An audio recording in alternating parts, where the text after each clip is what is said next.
महारानी कुंती द्वारा प्रार्थना तथा परीक्षित की रक्षा।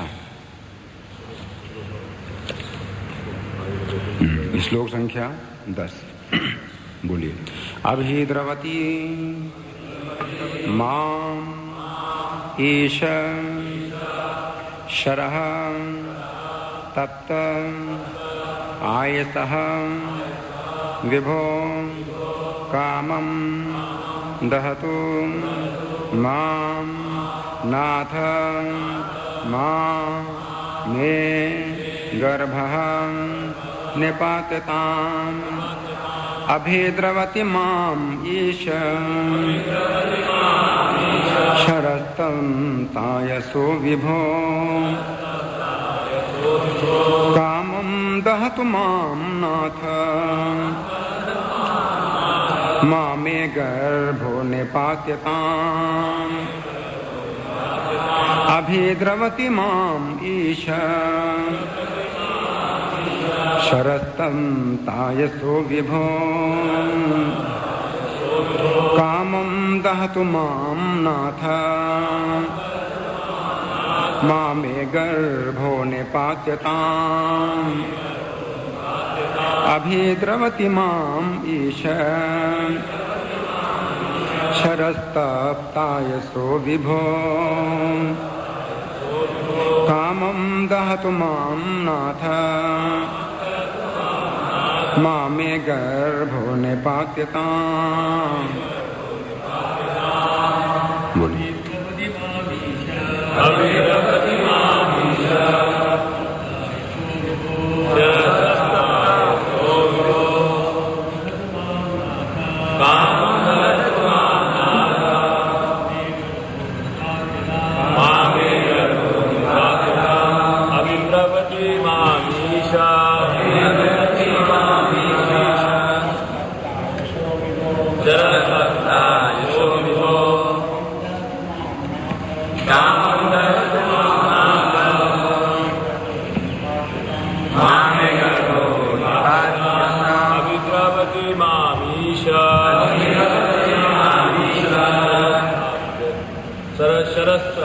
तायसो विभो कामं दहतु मां नाथ मां मे गर्भो निपात्यताम् अभिद्रवति मामीश शरस्तप्तायसो विभो कामं दहतु मां नाथ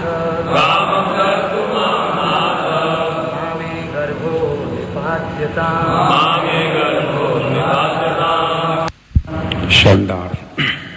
अभिद्रवती और आता हुआ, माम मेरी, ईश हे प्रभु, शरह बाण, तप्त अग्नितुल्य, आयसः लोह, विभो हे महान, कामम इच्छा, दहतु जला दे, माम मुझको, नाथ हे रक्षक, मां मत मैं मेरा, गर्भः गर्भ, निपात्यताम गर्भपात हो। अनुवाद मेरे पीछे बोली। हे प्रभु, आप सर्वशक्तिमान हैं। एक अग्नितुल्य लोहे का बाण मेरी ओर तेजी से आ रहा है। मेरे प्रभु, यदि आपकी इच्छा हो तो है मुझे भले ही जला दे, लेकिन यह मेरे गर्भ को जलाकर गर्भपात ना करे। कृपया मेरे लिए इतना करें। तात्पर्य प्रभुपाद जी के द्वारा। श्रील प्रभुपाद की। ये घटना उत्तरा के प्रति अभिमन्यु के मृत्यु के बाद की है। अभिमन्यु की विधवा पत्नी अपने पति का अनुसरण करती, लेकिन वह गर्भिणी थी और परम भगवत भक्त महाराज परीक्षित उसके गर्भ में थे। अतः उनकी रक्षा करना उसका परम धर्म था। तो अभी यहीं पर ही हम थोड़ा चर्चा करेंगे कि प्रभुपाद जी बड़ी ही महत्वपूर्ण बात बता रहे हैं जिसको कि हमें अच्छी प्रकार समझना है। प्रभुपाद जी लिखते हैं कि ये जो घटना है ये किस समय की है? अभिमन्यु की मृत्यु के बाद की है। कौन सी घटना? जो उत्तरा भगवान कृष्ण की शरण ले रही है। तो हमने तो अभी पिछले श्लोकों में सुना कि भगवान कृष्ण द्वारका जाने की तैयारी कर चुके थे। इसमें बताया है कि गंतुम कृतमतिर ब्रह्मण, गंतुम कृतमतिर, जाने के लिए उन्होंने मति बना ली थी, अपना विचार पूरा कर लिया था। और द्वारकाम प्रथम आस्थित, और रथ में बैठ भी गए। द्वारका में जाने के लिए वो रथ में अपने बैठ भी गए थे। और उसी समय क्या हुआ? उपलेभे, देखा क्या? अभिधावंती, दौड़ करके आ रही है।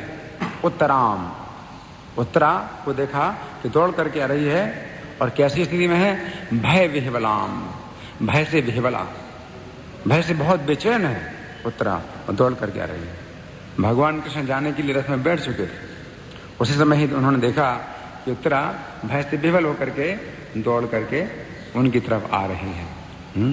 तो फिर भगवान क्या करते हैं? स्वाभाविक है कि रुके हैं। और अब उत्तरा जो है 2 श्लोकों में प्रार्थना कर रही है। तो एक श्लोक तो पहले हो चुका है, जिसमें उत्तरा ने कहा है, पाहि पाहि महायोगिन देव देव जगतपते नान्यम त्वत् अभयम पश्ये यत्र मृत्यु परस्परम। कि महायोगी हो आप, देवताओं के देवता हो और जगत के पति हो, और तुम्हारे अलावा और कहीं भी अभय नहीं देखती हूँ। यत्र मृत्यु परस्परम, ये जो भौतिक संसार है ये परस्पर मृत्यु का है। ये जो भौतिक संसार है वो कैसा है? परस्पर मृत्यु का है। मतलब आप ही रक्षा करने वाले हो मृत्यु से। बाकी जो भौतिक संसार है ये क्या है? इसमें परस्पर मृत्यु होती है, एक दूसरे से ही मारे जाते हैं, है ना। तो अब उत्तरा जो है अपना भय बतला रहे हैं कि क्या उसको भय है। तो वो क्या कह रही है? अभी द्रवती माम ईशय, हे ईश्वर मेरी ओर आ रहा है सरस तपता है स्वरूप, तपी हुई अग्नि के समान एक लोहे का बाण मेरी ओर आ रहा है। तो आप जानते हैं क्या है? तपी हुई अग्नि के समान ब्रह्मास्त्र है। ये ब्रह्मास्त्र है। तो एक बाण है ये लोहे का, जो मेरी ओर आ रहा है। लेकिन ये साधारण बाण नहीं है, इसको किसी भी अस्त्र शस्त्र के द्वारा रोका नहीं जा सकता है ना। और दूसरी बात ये भी है कि अपने लक्ष्य को ही जो है ना ये मारता है। इसमें इतना नियंत्रण है कि उत्तरा को नहीं मारेगा। और उत्तरा कह रही है कि मुझे मार दे। और यहाँ पर प्रार्थना भी बड़ी सुंदर है। उत्तरा क्या कह रही है? मेरे प्रभु यदि आपकी इच्छा हो तो यह मुझे भले ही जला दे, यदि आप चाहें। तो ये शिष्टाचार है। जो भक्त लोग हैं वो प्रार्थना करते हैं, वो इस प्रकार से प्रार्थना करते हैं। भगवान के ऊपर कोई वो आदेश नहीं डालते हैं। प्रार्थना का जो भाव है वो यही होता है कि हम भगवान के ऊपर आदेश नहीं डालते हैं, बल्कि कैसे प्रार्थना करते हैं? यदि आप चाहें। ये प्रभुपाद जी सिखलाई हमें प्रार्थना की विधि।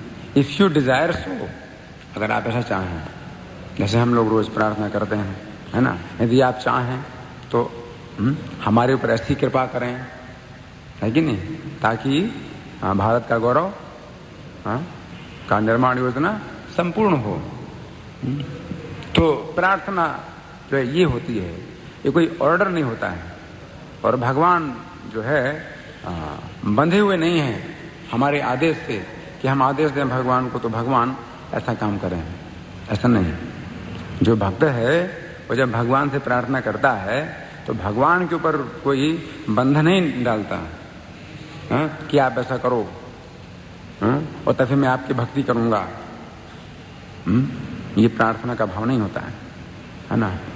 तो कई भक्त लोग हैं वो प्रार्थना करते हैं भगवान से कि ये हो वो हो, ऐसा होना चाहिए वैसा होना चाहिए, है ना, और नहीं होगा तो मैं भक्ति छोड़ दूंगा। तो ये जो है ना, मतलब ये प्रार्थना नहीं है, ये भक्ति नहीं है। भगवान किसी की प्रार्थना से बंधे नहीं है। वे अपनी इच्छा के अनुसार करेंगे या नहीं करेंगे या कुछ करेंगे और कब करेंगे, भगवान के पास पूरी स्वतंत्रता होती है ना।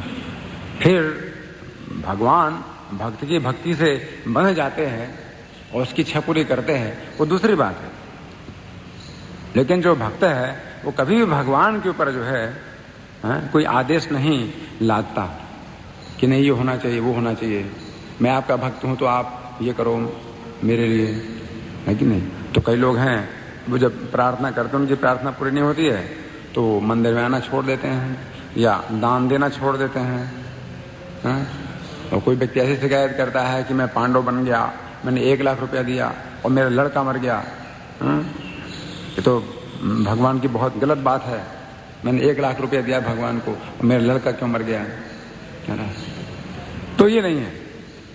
जो भक्त है तो भगवान को प्रसन्न करना चाहता है और उसको श्रद्धा होती है भगवान कि भगवान की प्रसन्नता से ही मेरा कल्याण है हर प्रकार से, और भगवान जैसा चाहेंगे उसी में ही सबका कल्याण है। तो वो समर्पित होता है। इसलिए उत्तरा ने जब प्रार्थना करी तो ये भी देखिए कि पहले उसने तुरंत ही अपना आदेश नहीं डाला, बल्कि इसके पहले उसने भगवान की स्तुति की, भगवान का गुणगान किया, है ना। जैसे कल के श्लोक में था संकीर्तन यज्ञ के द्वारा। तो संकीर्तन में भगवान के जो है नाम का, भगवान के गुण का, भगवान के कर्मों का गान होता है। जैसे अजामिल की भी कथा में सुखदेव गोस्वामी कहते हैं संकीर्तनम भगवतो गुण कर्म नाम नाम, भगवान के गुणों का, कर्मों का और नामों का संकीर्तन। एतावतालम अघ निर्हरणाय पुंसाम, कि पापों को जो है दूर करने के लिए इतना ही पर्याप्त है। क्या कि संकीर्तन किया जाए भगवान के गुणों का और कर्मों का और नामों का, है कि नहीं। और भागवते प्रथम स्कंद में भी एक श्लोक है, यस्यावतार गुण कर्म विडंबनानि नामान येषु विगमे विवशा गृह्णन्ति। जो प्राण छोड़ते समय विवश होकर के भी जिनके अवतारों का और जिनके गुणों का और कर्मों का और नामों का जो उच्चारण करते हैं, तेने के जन्म समलम सहसा विहित्वा, तो अनेक जन्म के जो है ना पापों को सहसा वो त्याग देते हैं। अनेक जन्म के पापों को अचानक ही वो त्याग देते हैं, यानी मुक्त हो जाते हैं। संयान्तपावृतामृतम तमजम प्रपद्ये, और अपावृत अमृतम, खुला हुआ अमृत वो प्राप्त कर लेते हैं यदि भगवान का धाम प्राप्त कर लेते हैं। तो ये भी संकीर्तन, ये श्रीमद् भागवत ये संकीर्तन है, जो कि इसमें भगवान के गुण कर्म नामों का संकीर्तन किया गया है ना। तो उत्तरा भी संकीर्तन कर रही है। तो भगवान के गुणों और कर्मों का और नामों का उसने संकीर्तन किया है। महायोगेन देव देव जगतपते, है ना। तो ये संकीर्तन का मतलब क्या है, सम्यक और कीर्तन, इससे बना है संकीर्तन। सम्यक क्या मतलब सही विधि से, सही विधि से कीर्तन करने का मतलब ये है कि जैसे श्रवण किया आपने गुरु परंपरा में भगवान के गुण और कर्मों को और महिमा को, उसी प्रकार से आप कीर्तन करो। अपने ढंग से कुछ बनाने की जरूरत नहीं है ना। संकीर्तन का ये मतलब है। तो यहाँ पर जो है प्रभुपाद जी लिख रहे हैं कि अभिमन्यु की मृत्यु के बाद की ये घटना है, अभिमन्यु की मृत्यु के बाद की घटना है। अब प्रश्न ये उठता है कि अभिमन्यु की मृत्यु अगर हो गई तो फिर उत्तरा जिंदा कैसे है। उत्तरा को तो सती हो जाना चाहिए। तो प्रभु लिखते हैं अभिमन्यु की विधवा पत्नी अपने पति का अनुसरण करती, अपने पति का अनुसरण करती मतलब वो सती हो गई होती है। लेकिन क्यों सती नहीं हुई, लेकिन वह गर्भिणी थी, और परम भगवत भक्त महाराज परीक्षित उसके गर्भ में थे, अतः उनकी रक्षा करना उसका परम धर्म था। तो ये कारण है जो कि उत्तरा सती नहीं हुई अभिमन्यु की मृत्यु के बाद, उसका परम धर्म है। फिर आगे प्रभु लिखते हैं माता के ऊपर बहुत बड़ा उत्तरदायित्व होता है कि वह शिशु की सभी तरह से रक्षा करे, अतः उसको भगवान श्री कृष्ण के समक्ष अपनी बात कहने में लज्जा नहीं आई। ये माता का परम धर्म है, सब प्रकार की रक्षा करे शिशु की। गर्भ के अंदर जो शिशु है तो उसकी शारीरिक रूप से भी रक्षा करे, उसकी आध्यात्मिक रूप से रक्षा करे। तो गर्भिणी जो माता है उसे क्या करना चाहिए? शारीरिक रूप से रक्षा करे तो ठीक से उसका खान पान उसका होना चाहिए, सही भोजन होना चाहिए, है ना। और आध्यात्मिक रूप से रक्षा करने का मतलब यह है कि उसको कृष्ण कथा श्रवण करना चाहिए, है ना।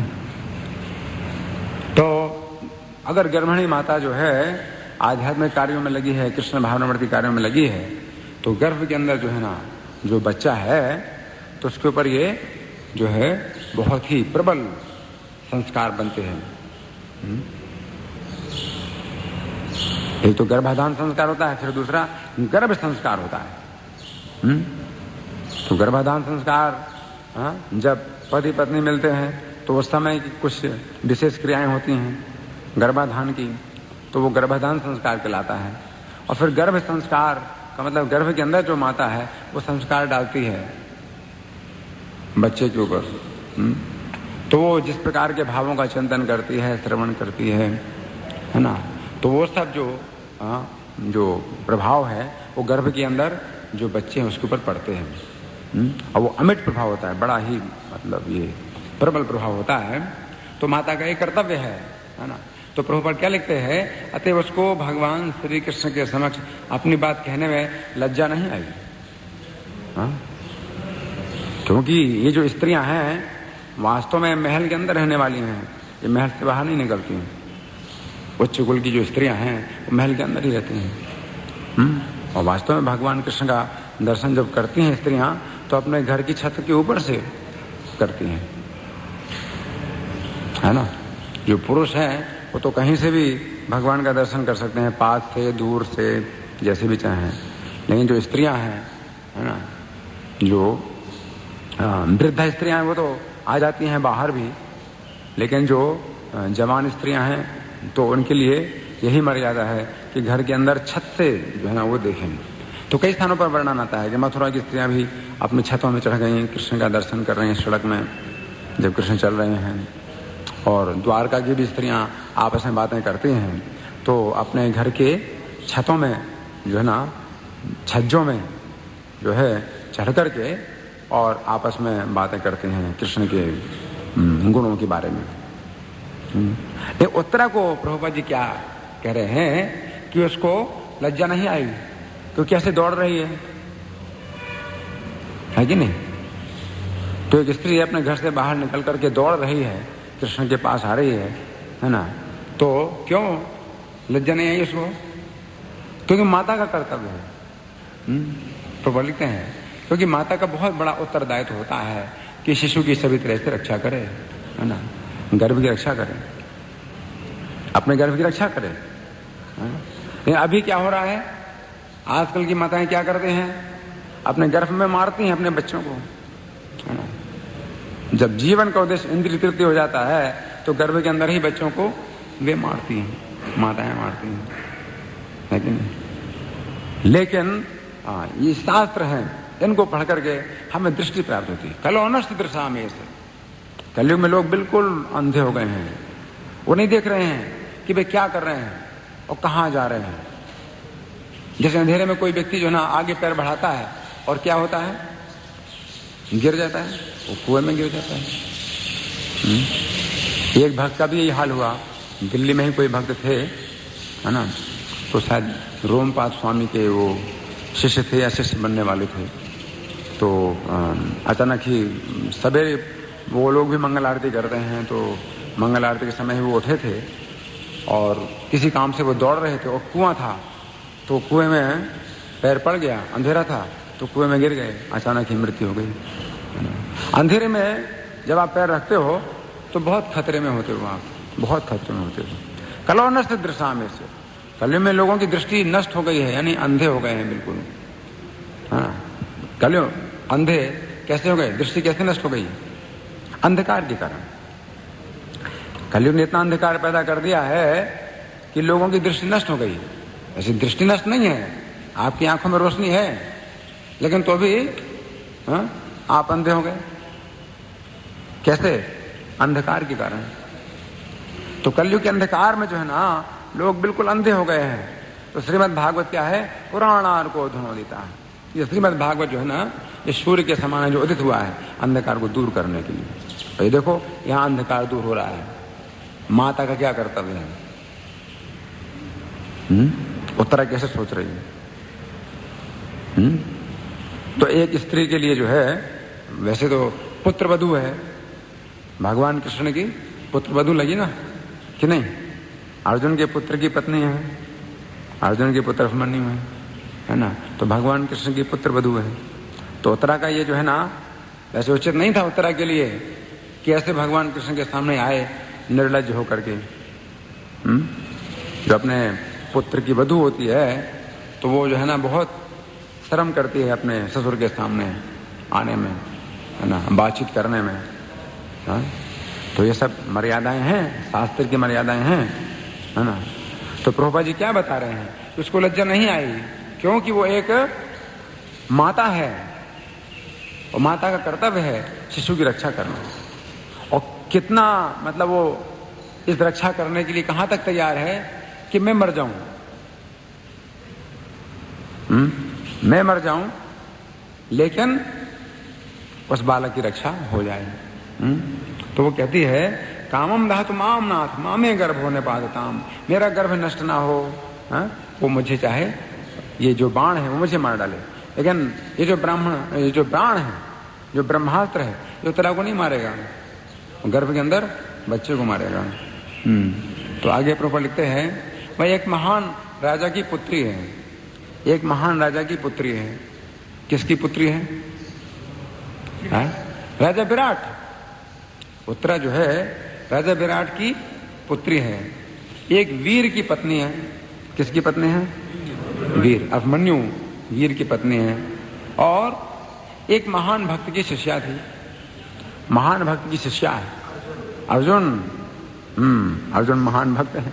बृहन्नला के रूप में जो है राजा विराट के नगर में अर्जुन छिप करके रहे, राजा विराट के महल में ही छिप करके रहे, है ना। बाद में वह एक श्रेष्ठ राजा की माँ भी बनी। श्रेष्ठ राजा की माँ बनी, कौन है श्रेष्ठ राजा? परीक्षित महाराज, उनकी माँ बनी। वह सभी प्रकार से भाग्यशालिनी थी और सब प्रकार से भाग्यशाली है।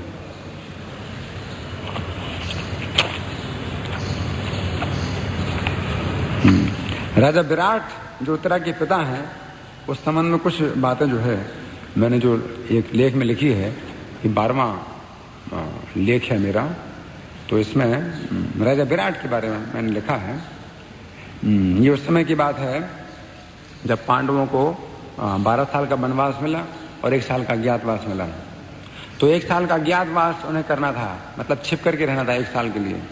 12 साल पूरे हो गए हैं वनवास के, और कौरवों को किसी प्रकार पता ना चले कि पांडव कहाँ हैं। 1 साल तक छिप करके रहना। अगर पता चल जाए कौरवों को कि ये यहाँ छिप करके रहते हैं, तो इनको 12 साल के लिए फिर से वनवास हो जाएगा। तो इसलिए उन्होंने क्या विचार किया, राजा विराट के महल में ही छिप करके रहने के लिए। तो राजा विराट पांडवों के प्रति पहले से ही आदर की भावना रखते थे। जिस समय पांडवों को 1 वर्ष के लिए अज्ञातवास करना था, उस समय 5 पांडव तथा द्रौपदी अपना वेश बदलकर तथा नाम बदलकर राजा विराट के घर में नौकरी करने लगे। 5 पांडवों तथा द्रौपदी ने राजा विराट को बतलाया कि वे सभी पूर्व काल में पांडवों के महल में सेवक थे। एक एक करके सब आए, अलग अलग करके आए, एक साथ नहीं आए। एक साथ आते तो फिर पहचाने जाते, या संदेह हो सकता था। 5 पांडव एक साथ आते, तो एक एक करके आए। तो द्रौपदी ने अपना कुछ नाम बताया। उसने कहा कि मैं पांडवों के महल में सेवा करती थी। युधिष्ठिर महाराज आए, उन्होंने अपना नाम बताया, मैं युधिष्ठिर महाराज की सेवा करता था। भीमसेन आए, ने कहा मैं पांडवों के महल में रसोइया था। तो इस तरह से जो है ना, पांचों ने अपने अलग अलग नाम बताए और ये बताया कि हम पांडवों की सेवा करते थे और पांडव लोग पता नहीं कहाँ चले गए हैं, तो अभी हम तब तक के लिए आपकी नौकरी चाहते हैं। तो इस तरह से पांचों पांडव द्रौपदी ने अपने नाम बतलाए। हाँ, तो पांचों पांडवों तथा द्रौपदी ने राजा विराट को बतलाया कि वे सभी पूर्व काल में पांडवों के महल में सेवक थे, परंतु कौरवों के कपट व्यवहार से पांडवों को वनवास हो गया, अतः वे अभी राजा विराट के घर में सेवा करने के लिए आए हैं। पांडवों का नाम सुनकर राजा विराट ने उन्हें आदर के साथ अपने महल में सेवा दे दी थी। जो सेवा करना चाहो करो, पांडवों के सेवक हो तो पूरा विश्वास राजा विराट ने कर लिया, और जो सेवा करो पूरे विश्वास के साथ सेवा दे दी, पूरा भार दे दिया कि फिर कोई चिंता नहीं, कोई संदेह नहीं है इनके कार्य में, काम बिल्कुल सही होगा, किसी प्रकार की बेईमानी नहीं हो सकती, किसी प्रकार का छल कपट झूठ धोखा हो ही नहीं सकता। राजा विराट को इतना विश्वास था। पांडवों के महल में सेवा करते थे। तो परंतु 1 वर्ष के अज्ञातवास के बाद जब उन्हें पता चला कि वे ही पांचों पांडव तथा द्रौपदी थे, जब विराट को पता चला कि यही पांचों पांडव द्रौपदी हमारे महल में सेवा कर रहे थे, तो वे अत्यंत लज्जित हुए। उनको बड़ी शर्म आई कि अरे मेरे तो बड़ा अपराध हो गया कि ये 5 पांडव द्रौपदी हमारे घर में सेवा कर रहे थे। और वे पांडवों से क्षमा मांगने लगे। राजा विराट पांडवों से क्षमा मांगने लगे। हाँ, क्योंकि प्रभुपाद जी लिखते हैं कि महान राजा की पुत्री थी, तो विराट जो है ना महान राजा है। इस कारण से उनकी महानता यही है कि पांडवों के प्रति आदर भावना रखते थे। पांडवों से क्षमा मांगने लगे। राजा विराट अपनी पुत्री उत्तरा का विवाह अर्जुन के साथ करना चाहते थे। ये जो उत्तरा है जो कृष्ण की शरण में आई है अभी, तो राजा विराट जो उत्तरा के पिता हैं वो क्या करना चाहते थे? अर्जुन के साथ उत्तरा का विवाह करना चाहते थे। क्यों? क्योंकि 1 साल तक अर्जुन ने उसको संगीत और नृत्य की शिक्षा दी। तो ये विचार करके कि अर्जुन के साथ में ये जो है ना 1 साल तक रही है, तो अच्छा है कि मैं विवाह कर दूं। परंतु अर्जुन ने कहा क्योंकि उत्तरा को मैंने संगीत विद्या की शिक्षा दी है, अतः वह मेरी शिष्या है। एक शिष्या पुत्री के समान होती है। इसके अतिरिक्त मैं यह भी चाहता हूं कि संसार के लोग समझ लें कि उत्तरा को शिक्षा देते समय मैंने अपने मन को कितना संयमित रखा है। अर्जुन ने जो है कितना अपने मन को संयमित रखा है, क्योंकि यहाँ प्रभुपाद लिखते हैं महान भक्त की शिष्या थी। अर्जुन कितने महान भक्त हैं, अपने मन को कितना संयमित रखा है। संसार ये देख ले। अतः मैं चाहता हूं कि उत्तरा का विवाह मेरे पुत्र अभिमन्यु के साथ किया जाए। इस प्रकार से राजा विराट अर्जुन के संबंधी बन गए। अब अभिमन्यु के बारे में, अभिमन्यु जो है प्रभुपाद जी लिखते हैं कि एक वीर की पत्नी है। अभिमन्यु कितने वीर हैं, तो अभिमन्यु का जो है जो युद्ध हुआ, जब अकेले थे अभिमन्यु और युद्ध कर रहे थे, तो उसका वर्णन मैं थोड़ा पढ़ रहा हूं। ये महाभारत के द्रोण पर्व में अभिमन्यु, तो ये पूरी घटना आप जानते हैं धृतराष्ट्र को सुना रहे हैं। कौन? संजय सुना रहे हैं। तो धृतराष्ट्र पूछते हैं कि सूत, किसको कह रहे हैं? संजय को। सूत, जैसा कि तुम बता रहे हो अकेले अभिमन्यु का बहुत सी योद्धाओं के साथ संग्राम हुआ तथा उसमें विजय भी उसी की हुई, सहसा इस बात पर विश्वास नहीं होता। वास्तव में सुभद्रा कुमार का यह पराक्रम आश्चर्यजनक है। सुभद्रा कुमार कौन? अभिमन्यु।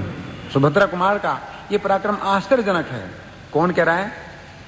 धृतराष्ट्र कह रहे हैं संजय से। किंतु जिन लोगों का धर्म पर भरोसा है उनके लिए यह कोई अद्भुत बात नहीं है। संजय, जब दुर्योधन भाग गया और सैकड़ों राजकुमार मारे गए, उस समय मेरे पुत्रों ने अभिमन्यु के लिए क्या उपाय किया? संजय ने कहा, महाराज उस समय आपके योद्धाओं के मुंह सूख गए थे। अभिमन्यु अकेला है और सब योद्धाओं के मुंह सूखे हुए हैं। आंखें कातर हो रही थीं, शरीर में रोमांच हुआ था और पसीने चू रहे थे अभिमन्यु के कारण। शत्रु को जीतने का उत्साह नहीं रह गया था, सब भागने की तैयारी में थे। मरे हुए भाई, पिता, पुत्र को छोड़कर अपने हाथी घोड़ों को जल्दी जल्दी हाँकते हुए रणभूमि से दूर निकल गए। जो पिता है अपने मरे हुए पुत्र को छोड़ करके भाग गया, जो पुत्र है अपने मरे हुए पिता को छोड़ करके भाग गया, सब भागे।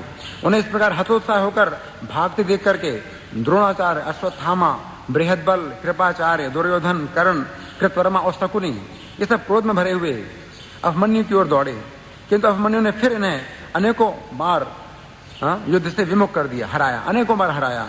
केवल लक्ष्मण ही सामने डटा रहा। लक्ष्मण कौन था? दुर्योधन का पुत्र था। पुत्र के स्नेह से उसके पीछे दुर्योधन भी लौट आया। सबने मिलकर अभिमन्यु पर बाण बरसाना आरंभ किया, परंतु अभिमन्यु ने अकेले ही उन सब महारथियों को परास्त कर दिया, मुख मस्तक को धड़ से अलग कर दिया।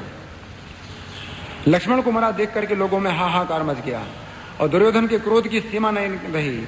उसने समस्त क्षत्रियों को पुकार कर कहा, मार डालो इसे। तब द्रोण, कृपाचार्य, कर्ण, अश्वत्थामा, बृहद्बल और कृतवर्मा इन 6 महारथियों ने अभिमन्यु को चारों ओर से घेर लिया, किंतु अर्जुन कुमार ने अपने तीखे बाणों से घायल करके उन सबको पुनः भगा दिया। फिर बड़े वेग से जयद्रथ की सेना की ओर धावा किया। ये देख करके कलिंग और निषाद वीरों के साथ हाथियों की सेना ने अभिमन्यु का मार्ग रोका। फिर तो उनके साथ बड़ा भयानक युद्ध हुआ। अभिमन्यु ने हाथियों की सेना का संहार कर दिया। इसके बाद भागे हुए द्रोण आदि महारथी भी लौटे और अपने धनुष की टंकार करते अभिमन्यु पर चढ़ आए, किंतु उसने अपने बाणों से उन सब महारथियों को रोककर पूरी सेना को पीड़ित किया। फिर असंख्य बाणों की वर्षा करके उनके धनुष, बाण, केयूर, बाहु, मुकुट तथा मस्तक को भी काट डाला। उनके छत्र, ध्वजा, सारथी, घोड़ों को भी रणभूमि में गिरा दिया। तब द्रोण आदि 6 महारथियों ने पुनः अभिमन्यु को घेरा। ये देख अभिमन्यु ने द्रोण को 50 बाण मार दिए, बृहद्बल को 20 बाण मारे, कृतवर्मा को 80 बाण मारे, कृपाचार्य को 60 बाण मारे, अश्वत्थामा को 10 बाणों से बींध डाला। फिर उसने कौरवों की कीर्ति बढ़ाने वाले वीर बृंदारक को आपके पुत्रों के देखते देखते मार डाला। तब अभिमन्यु के ऊपर द्रोण ने 100 बाण मारे, अश्वत्थामा ने 8, कर्ण ने 22, कृतवर्मा ने 20, बृहद्बल ने 50, कृपाचार्य ने 10 बाण मारे। इस प्रकार उनके द्वारा सब ओर से पीड़ित हुए भी सुभद्रा कुमार ने उन सबको 10-10 बाणों से मारकर घायल कर दिया। इसके बाद अभिमन्यु ने कौशल नरेश के घोड़े, ध्वजा, धनुष, सारथी को काटकर पृथ्वी पर गिरा दिया। और फिर उसने अभिमन्यु को मस्तक को काट लेने का विचार किया। इतने अभिमन्यु ने उसकी छाती में बाण मारा, कौशल राज का हृदय फट गया और रणभूमि में वो गिर गए। अभिमन्यु ने वहां 10,000 महाबली राजाओं का वध कर दिया। बात में महाबली 10,000 राजाओं का वध कर दिया, जो खड़े खड़े उल्टी बातें बोल रहे थे। इस प्रकार सुभद्रा नंदन ने बाणों की वर्षा करके आपके योद्धाओं की गति रोककर रणभूमि में वो विचरने लगा। तो इस तरह से जो है अभिमन्यु का बड़ा ही विचित्र युद्ध है जो कि बताया गया है।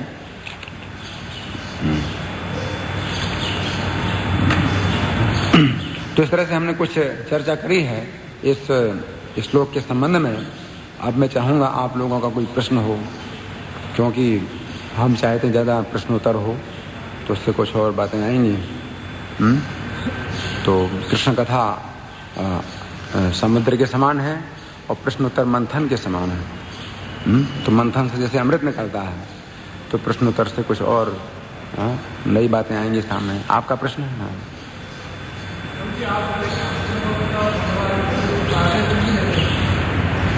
भगवान की आदेश नहीं करते, प्रार्थना करते,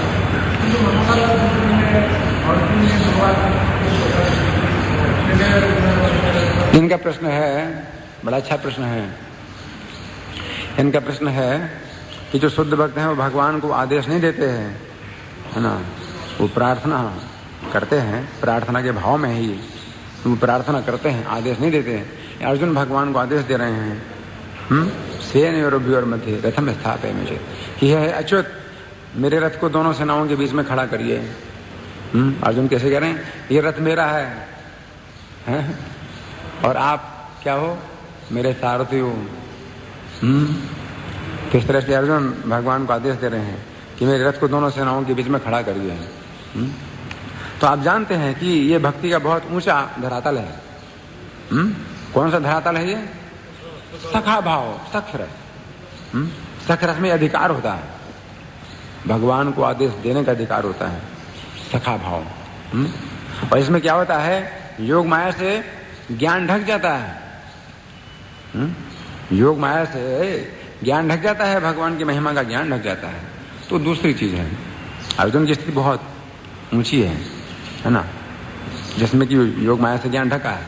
इसलिए बाद में जब कृष्ण का विश्व रूप देखते हैं तो फिर क्या कहते हैं, सखेति मत्वा प्रतिभम्य दुक्तम, सखा मान करके मैंने आपको कई प्रकार से संबोधन किया है। हे कृष्ण, हे यादव, हे सखे, हे कृष्ण, हे यादव, हे सखे, इस प्रकार से बोला है। जबकि कैसे बोलना चाहिए, इस उत्तरा बोल रही है, हे महायोगिन, हे देव देव, हे जगतपते। और यहां पर भी 3 नाम हैं उत्तरा ने जो भगवान के लिए हैं। कौन से?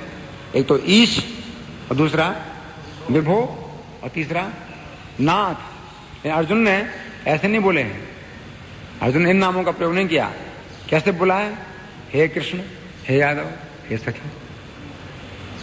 जबकि उत्तरा दूसरे प्रकार के नाम ले रहे है कि नहीं?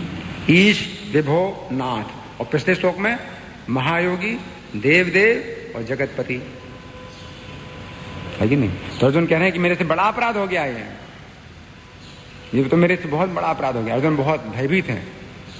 और भगवान क्या कहते हैं, माँ ते बथा माँ सभी मूढ़ भावो, ये पागलपन, तुम्हारा ये पागलपन है कि तुम सोच रहे हो कि तुमने अपराध किया है।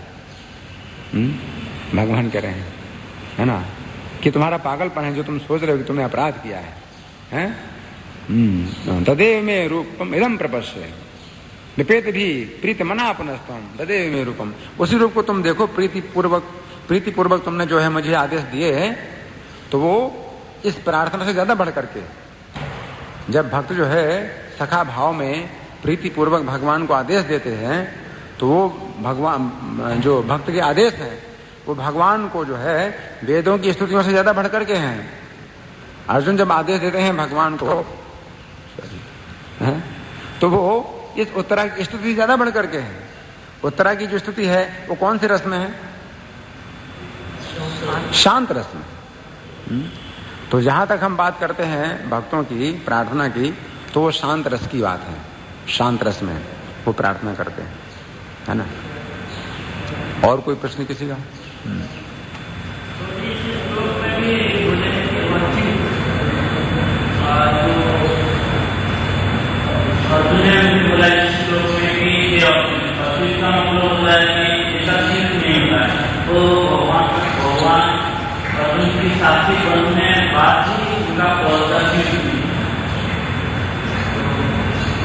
अच्युत की व्याख्या हमने काफी अच्छी लिखी है। उस श्लोक पर जो लेख है उसमें बड़ी अच्छी व्याख्या लिखी है। उसमें अच्युत के जो है ना कई अर्थ जो है ना हमने बतलाए हैं। एक अर्थ तो ये है अच्युत का कि भगवान अपनी महिमा से कभी च्युत नहीं होते हैं। जैसे कोई पद होता ना, कोई किसी को पोस्ट मिल जाती है तो एक दिन क्या होता है कि वो पोस्ट उसकी चली जाती है, अपनी पोस्ट से वो च्युत हो जाता है। तो भगवान जो है ना इस प्रकार के ईश्वर नहीं है कि उन्हें कोई पोस्ट मिली हो कुछ समय के लिए और फिर आगे वो पोस्ट उनकी चली जाए, भगवान उस पोस्ट में नहीं रहेंगे। तो भगवान कोई पोस्ट नहीं है, भगवान जो है अच्युत है। एक तो ये व्याख्या की है। और अच्युत की और भी व्याख्या है, भगवान जो है अपने भक्त की रक्षा करने में कभी असावधान नहीं रहेंगे। भगवान जो है अर्जुन की रक्षा में कभी भी असावधान नहीं रहे।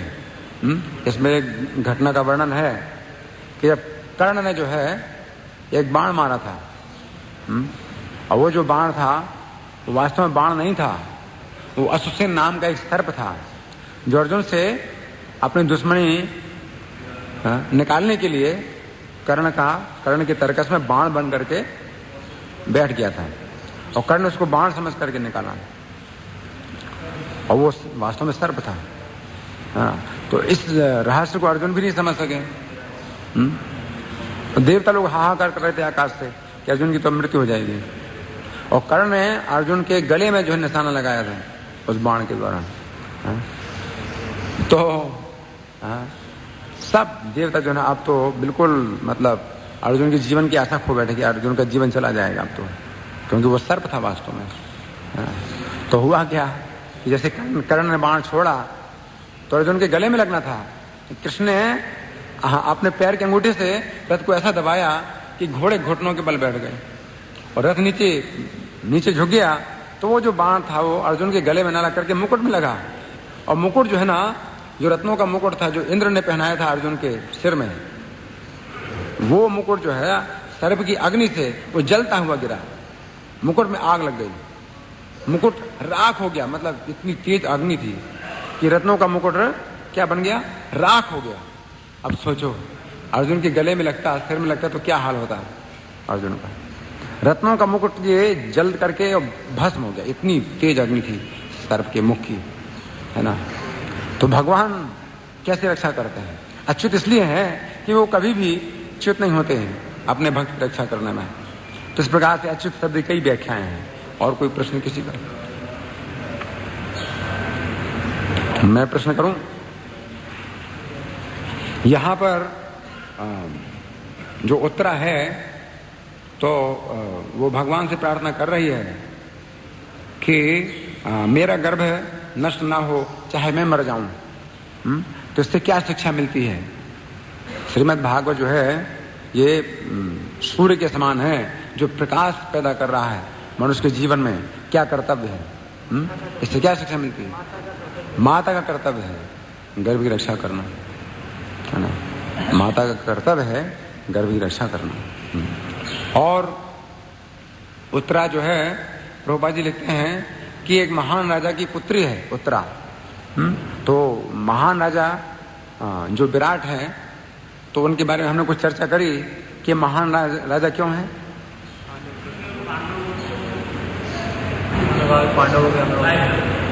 हाँ, पांडवों का बहुत सम्मान करते थे। विराजा जो है महान है जो पांडवों का सम्मान करते थे। और राजा विराट जो है अपनी पुत्री उत्तरा का विवाह किससे करना चाहते थे? अर्जुन से करना चाहते थे। लेकिन अर्जुन महान भक्त, यहाँ बता रहे हैं प्रभु अर्जुन महान भक्त हैं। तो अर्जुन महान भक्त हैं, इसका क्या प्रमाण है? अर्जुन ने उत्तरा के साथ विवाह स्वीकार नहीं किया। अर्जुन ने उत्तरा के साथ विवाह करना स्वीकार नहीं किया। वैसे विवाह करने में कोई दोष नहीं था, लेकिन तो भी अर्जुन ने उत्तरा के साथ विवाह करना स्वीकार नहीं किया। क्यों? अर्जुन ने क्या कारण बतलाया? शिष्या है, शिष्या पुत्र के समान है। वैसे जरूरी नहीं है, विवाह हो सकता था अर्जुन का, लेकिन तो भी अर्जुन ने उसको पुत्री रूप में मान लिया। अर्जुन ने कहा कि वो मुझसे बहुत प्रेम करती है, लेकिन वो मुझे अपने गुरु के रूप में मुझसे बहुत प्रेम करती है ना। तो इस तरह से उत्तरा का विवाह अभिमन्यु के साथ हुआ। इसके बाद फिर उत्तरा को कहा गया है एक वीर की पत्नी है। हाँ, अभिमन्यु बहुत वीर हैं, तो इसमें हमने चर्चा करी अभिमन्यु की वीरता की। अभिमन्यु क्या वीरता? नहीं, अभिमन्यु की वीरता अकेले युद्ध किया, बड़े बड़े महारथियों से अकेले युद्ध किया उसने। उस समय क्या था कि जयद्रथ को शंकर जी ने वरदान दिया था। जयद्रथ को शंकर जी ने वरदान दिया था। जयद्रथ ने शंकर जी से वरदान मांगा था कि मैं 5 पांडवों का वध कर सकूं, ऐसा वरदान दीजिए। तो शंकर जी ने कि 5 पांडवों का वध तो कोई नहीं कर सकता है, मैं भी नहीं कर सकता। क्यों? क्योंकि कृष्ण रक्षा कर रहे हैं जिनकी, तो मैं तुम्हें कैसे वरदान दे सकता हूं कि तुम 5 पांडवों का वध कर सकते हो, है ना। तो फिर उसने कहा तो ऐसा वरदान दीजिए 5 पांडवों को मैं हरा दूं युद्ध में। तो शिव जी कहते हैं कि नहीं, हराना भी संभव नहीं है 5 पांडवों को। हाँ, एक बार तुम हरा सकोगे 4 पांडवों को, अर्जुन को छोड़ करके। अर्जुन तो मेरे समान वीर हैं। शंकर जी कहते हैं अर्जुन तो मेरे समान वीर हैं, अर्जुन को तो हरा भी नहीं सकता कोई, लेकिन 4 पांडवों को तुम एक बार हरा सकोगे, ऐसा वरदान मैं देता हूं।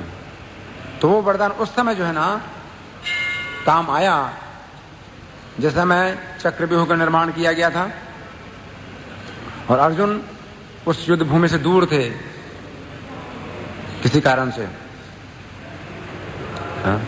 तो अभिमन्यु जो है जब चक्रव्यूह में प्रवेश करता है तो जयद्रथ को हरा दिया उसने। अभिमन्यु ने जयद्रथ को हरा दिया। अर्जुन के पुत्र भी अर्जुन के समान वीर था, तो जयद्रथ को हरा दिया।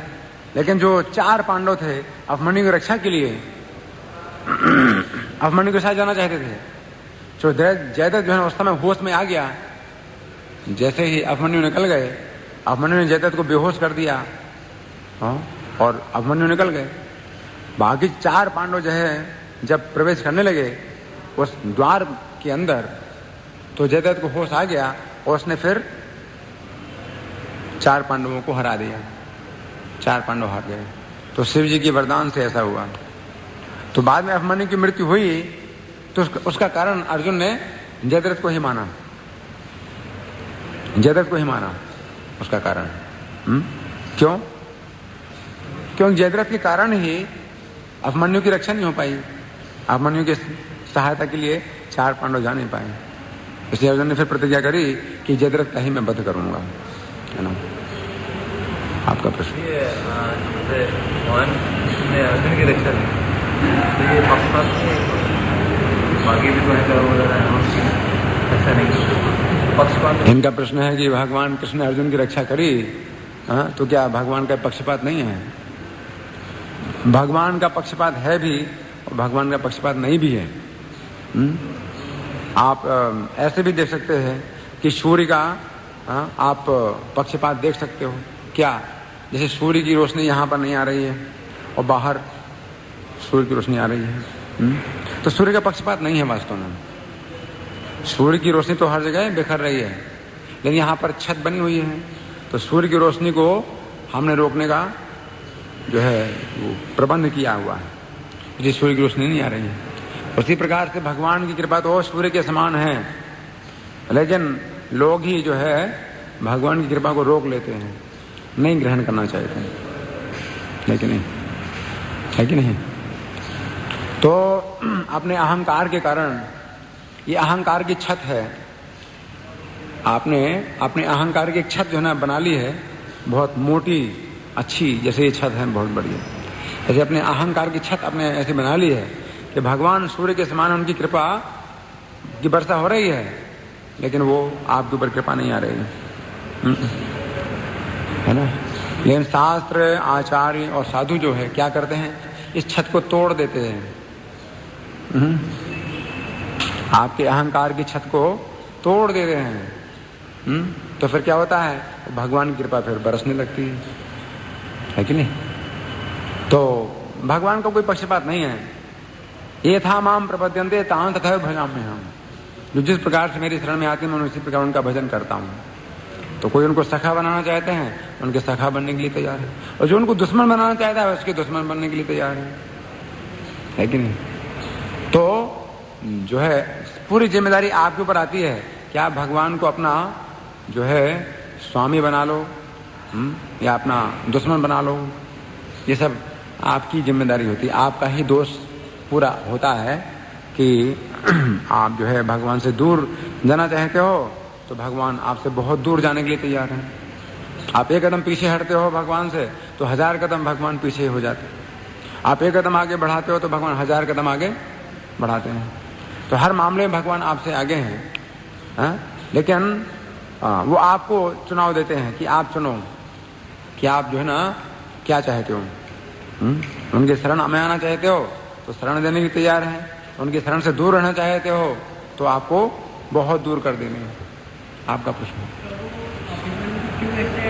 शरण छोड़ना पड़ा, भगवान के शिष्य होते हुए अभिमन्यु को ऐसे शरीर क्यों छोड़ना पड़ा असहाय अवस्था में, जबकि भगवान कृष्ण के भांजे थे? इसके कई कारण हैं। अभिमन्यु को शरीर ऐसे क्यों छोड़ना पड़ा? वैसे तो शरीर इस प्रकार से शरीर छोड़ना ये बहुत भाग्य की बात होती है क्षत्रियों के लिए। क्षत्रियों के लिए बहुत गौरव की बात होती है। गीता में भगवान क्या कहते हैं? सुखना क्षत्रिया अपार लभन्ते युद्धम ईदृशम। ऐसा युद्ध जो है ना, जो भाग्यशाली क्षत्रिय हैं वही प्राप्त करते हैं। और इस प्रकार से शरीर छोड़ करके अपनी इच्छा के अनुसार वो जहाँ चाहें वहाँ जा सकते हैं। अगर भगवान के धाम में जाना चाहते हैं तो भगवान के धाम में भी जा सकता है वो व्यक्ति, अगर उसकी भौतिक कामना नहीं है तो भगवान के धाम में भी जा सकता है। इस प्रकार युद्ध भूमि में अपना शरीर छोड़ करके शत्रुओं के साथ युद्ध करते हुए, जैसे वृत्रासुर ने भी कहा है असुरों से। असुर लोग भाग रहे थे, बोले अरे ऐसे क्यों भाग रहे हो, ये तो बहुत अच्छा मौका है। दो प्रकार की मृत्यु बड़ी दुर्लभ होती है। एक तो योगी अपने प्राणों को मस्तक पर चढ़ा करके और अपनी इच्छा के अनुसार शरीर त्यागते हैं, तो अपनी इच्छा के अनुसार जहां जाना चाहे वहां जा सकते हैं। और दूसरी मृत्यु होती है क्षत्रिय की युद्ध में, वीर जो है ना युद्ध में मारा जाता है। तो वृत्रासुर जो है भगवान के शुद्ध भक्त थे, तो युद्ध में मारे गए तो वैकुंठ में चले गए। और अभिमन्यु जो है चंद्रमा ने जो है अपना पुत्र भेजा था, क्योंकि आदेश मिला था भगवान का कि जितने देवता हैं सब अपने अपने अंशों को भेजें भगवान की सहायता के लिए, जो भगवान इस पृथ्वी का भार उतारने के लिए आ रहे हैं। तो चंद्रमा ने अपना पुत्र भेजा था बुध को। चंद्रमा के पुत्र हैं बुध, तो चंद्रमा ने अपना पुत्र बुध को भेजा था। तो उसने कहा था कि मेरा अपने पुत्र के प्रति स्नेह बहुत ज्यादा है, इसलिए ज्यादा दिन तक वो नहीं रहेगा, वो बहुत असुरों को मार करके और जल्दी मेरे पास वापस आ जाएगा। तो अभिमन्यु जो है 16 साल की अवस्था के थे जब युद्ध में मारे गए। सुभद्रा ने भी जब कृष्ण से कहा कि भैया तुम्हारे देखते तुम्हारे होते हुए देखो मेरे पुत्र की मृत्यु हुई इस प्रकार, तो भगवान कृष्ण कहते हैं कि बहन इस प्रकार की मृत्यु तो हम लोग भी चाहते हैं। तो तुम्हारा जो पुत्र है वो वीर गति को प्राप्त हुआ है, बहुत उत्तम लोगों की प्राप्ति की उसने। तो इस तरह से कई कारण हैं, इसमें कई कारण बताए जा सकते हैं कि अभिमन्यु क्यों मारा गया। आपका अच्छा आपका भी ठीक है। तो आजकल तो बहुत ज़्यादा ये हम देखते हैं कि आजकल समाज में गर्भपात बहुत ज़्यादा गवर्नमेंट ने भी इसको लीगल किया और औरतें जो है गर्भपात के लिए जाती हैं, तो इसको कैसे इनका प्रश्न है कि आजकल गर्भपात तो बहुत ज़्यादा हो रहे हैं और गवर्नमेंट ने इसको जो है ना कानूनी घोषित कर दिया है गर्भपात को। यही तो समस्या है। कलो नष्ट दृष्टा में ये बिल्कुल मतलब इनकी दृष्टि नष्ट हो चुकी है। समस्या है आज की शिक्षा की। शिक्षा की एक बहुत बड़ी कमी ये है कि वो नहीं जानते हैं कि उनका अगला जीवन है ना। और यही जो है ना मूल कारण है अज्ञान। इस कारण से ही फिर ये सब शास्त्र जो है ना बंद हो जाते हैं और फिर वो कोई बात समझ नहीं पाते हैं। इसलिए इस समस्या को जो मूल कारण है इसको ही जो है दूर करने के लिए प्रभुपाद जी ने आंदोलन फैलाया है। लोग हरे कृष्ण महामंत्र का कीर्तन करें तो इससे उनकी चेतना शुद्ध होगी, तब उनको शास्त्र की बातों में विश्वास होगा।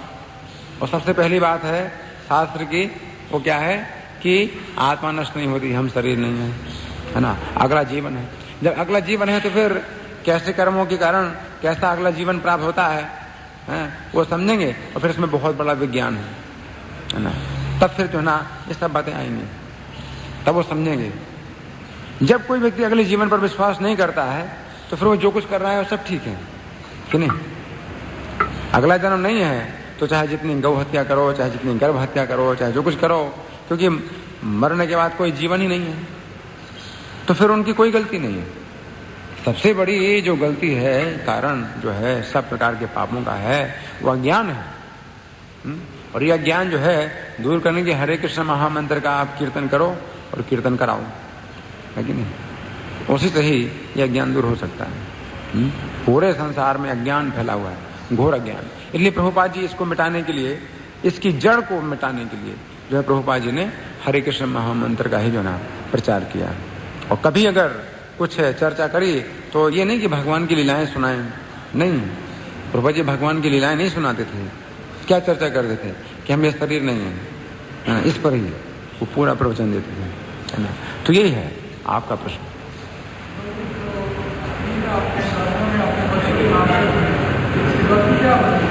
जो माताएं अपने गर्भ में अपने बच्चों को मारती हैं उनकी गति क्या होगी? बहुत दुर्गति है। प्रभुपाद जी बताते हैं जो गर्भ में बच्चों को मारते हैं तो कई बार उनको गर्भ के अंदर मारा जाएगा, कई बार मारा जाएगा, और उनको सूर्य की रोशनी नहीं देखने को मिलेगी, कई जन्मों तक सूर्य की रोशनी देखने को नहीं मिलेगी। गर्भ के अंदर बच्चा है और सूर्य की रोशनी थोड़ी देखता है, तो कई जन्मों तक उनको सूर्य की रोशनी देखने को नहीं मिलेगी गर्भ में जो ना, और भी उसका जो ना परिणाम है, कम से कम इतना तो है ही है।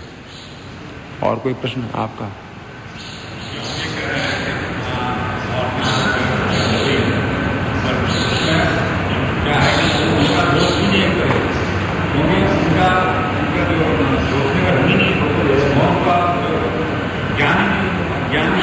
इनका प्रश्न है कि चूंकि अज्ञान में है तो उनका फिर दोष नहीं है। दोष नहीं है और दोष है भी, दोनों बातें हैं।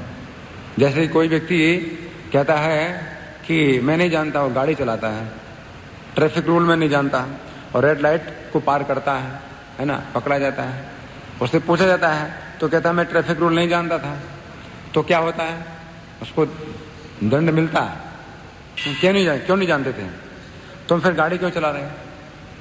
अगर तुमने ट्रैफिक रूल जानने की कोशिश नहीं करी तो गाड़ी क्यों चलाए? गाड़ी क्यों चलाते हो? इसी प्रकार से आपको मनुष्य का जीवन मिला है, तो आप जानने की कोशिश करो कि मनुष्य का जीवन क्यों मिला है आपको। अगर आप नहीं जानने की कोशिश करते हो तो आपकी गलती है और दंड भोगना पड़ेगा। तो प्रभु कहते हैं अज्ञान जो है ना कोई बहाना नहीं है कि आप अज्ञान में हो, तो ये बहाना नहीं है। मनुष्य का जीवन आपको प्राप्त हुआ है ना, तो आप जानने का प्रयास करो। आपको कार मिल गई है तो कार चलाना शुरू कर दिए, आपने रूल बना लिए, आपने अपना ट्रैफिक रूल बना लिया कि ग्रीन लाइट को क्रॉस नहीं करना, रेड लाइट को क्रॉस करना, अपना रूल बना लिया, है कि नहीं? तो इस तरह से अपना धर्म बनाने से काम नहीं चलता, है कि नहीं? सरकार के जो रूल बने हैं आपको उन्हें जानना है, उनको पालन करना है, उनका पालन करना है। उसी प्रकार से जो ना जो धर्म अधर्म के जो नियम है जो पहले से शास्त्रों में लिखे हुए हैं, है ना, उनको आपको जानना है और आपको पालन करना है। अपने ढंग से आप कहो कि नहीं ये धर्म है, ये सही है और ये गलत है, अपने ढंग से करो तो वो नहीं माना जाएगा। और जो है ना कानून के अनुसार जो है ना आपको सजा भोगनी पड़ेगी, दी जाएगी। तो ये इस तरह से नहीं चलता है कि आप अपना धर्म बनाओ, या आप धर्म को नहीं जानते हो, हम नहीं जानते तो हमें सजा नहीं भोगनी पड़ेगी। जो व्यक्ति इस तरह से सोचता है कि मैं ट्रैफिक रूल को नहीं जानूंगा तो मुझे सजा नहीं भोगनी पड़ेगी, उसको पकड़ा जाएगा। क्यों नहीं जानते तुम? जो पशु है वो ट्रैफिक रूल को पालन नहीं करता है तो उसको सजा नहीं भोगनी पड़ती, क्योंकि वो जान नहीं सकता, है ना। तो आपको मनुष्य का जीवन मिला है तो आपकी जिम्मेदारी है कि आप जानो, आप सीखो, आप पालन करो, ठीक है ना। आखिरी प्रश्न है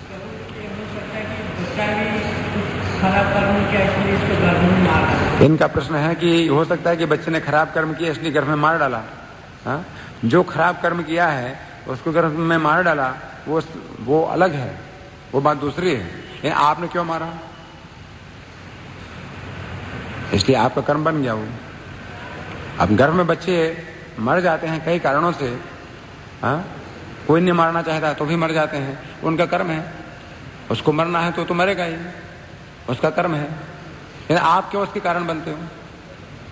है कि नहीं? इस तरह से नहीं चलेगा। आप क्यों उसके कारण बनते हो? मृत्यु जो ना कई कारणों से होती है किसी व्यक्ति की। आप क्यों कारण बनते हो किसी की मृत्यु के?